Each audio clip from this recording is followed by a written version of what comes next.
April of 2008, he started having severe headaches, severe back pain. Every time he would get his IV infusions, he was getting gamma globulin therapy every 3 weeks for an immune deficiency. Kept up with the treatments he was on for 10 years. Every 3 weeks, IV infusion, headache. It was like it just went with each other. The headaches got worse and worse and worse, and the back pain got worse and worse and worse, and we started going to the emergency room because he would just vomit constantly, couldn't stop throwing up. In June of 2008, we went to a hospital in Providence, and they told us that he was having psychological reactions to being sick all the time, and that he probably needed to be in a partial hospital program for evaluation for inventing illness in himself just to make, yeah, it was interesting. Oh yeah.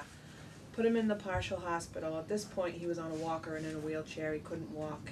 They came in the room and said to me, okay, we have a diagnosis. I said, okay.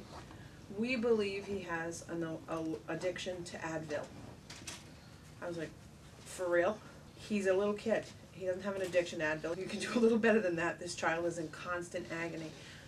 Took him back one more day, and on the way there I just started to cry because it was just back and forth to Providence, back and forth, back and forth, back and forth, for them to give me a bunch of baloney. And then I went to this walk-in place, and they said, I would really recommend you get a second opinion with a neurologist today. I called a doctor in Warwick that they recommended, put him in the car, got him in there. He spent 2.5 hours with us where he said, okay, I'm going to send you to the hospital in Providence, to the emergency room first thing in the morning. I want a spinal tap. I want a whole big lot of tests. We get in the emergency room and they said to me, I don't know why you're here. This is a very invasive procedure and you're not going to get an answer out of this. 3.5 hours later the doctor came out and said to me, I can't believe it, he's got meningitis. I said, I don't know if I want to hit you right now or hug you because, and he's like, I can't believe it. So instantly admitted on IV antibiotics again, IV this, IV that. From there he got worse. The spinal tap caused more problem, and he couldn't have clothes touching him. He couldn't, I'd have to cut the backs out of his shirts. Air bothered him. If the fan was on and it, just a little teeny bit of blow on his skin, send him right into orbit and pain. What part of his body was super sensitive? My entire back. Entire back? The whole back. And every time we'd go to the hospital, they would tell us, this is psychological, he's overreacting to pain. Here, you can't keep giving him these medicines, it's not helping him, he's getting addicted to pain medicine. At this point, I said, all right, you think it's psychological? Good. Let's play this game. I want a full neuropsych done now.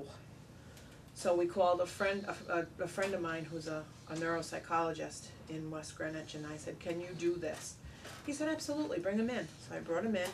He spent 15 minutes with him, and he said to me, this kid isn't psychological. He goes, he's got RSD.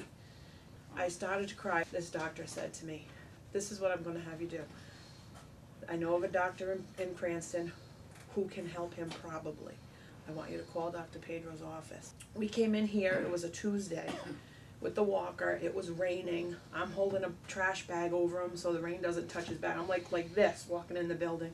Took him 30 minutes to get from the car to the waiting room with the walker because he was in so much pain when he'd just move. He just started doing stuff with him, and I was sitting right over there in that corner. And he's like, how's your pain now, Alex? Alex is like, it's like an 11 on a 10. And then about 5 minutes later, it was down to a 7, and it was down to a 5. He hadn't gone below a 9 in 4 months. He stood up when he was all done and walked out of here, and the walker stayed here. No more pain at all. Nothing. Everything, all gone. First session? 1. Huh. Half an hour. 2 hours. 2 hours in here, but a half an hour of actually 15 minutes of treatment, and he was down to a 5. And then by the time we left here, we got home. He ran out to the car, got in the car. I mean, he hadn't been able to even hardly walk for 4 months at that point. Got home.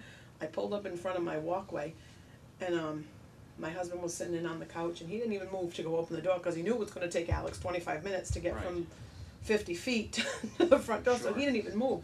Well, Alex went running up the walkway, opens the door, runs in the house. My husband goes, What? what? So we came back a couple more times for treatment, and he hasn't had one more. He had a little bit of a setback because we went on rides and he spun, and he started having a little bit of pain.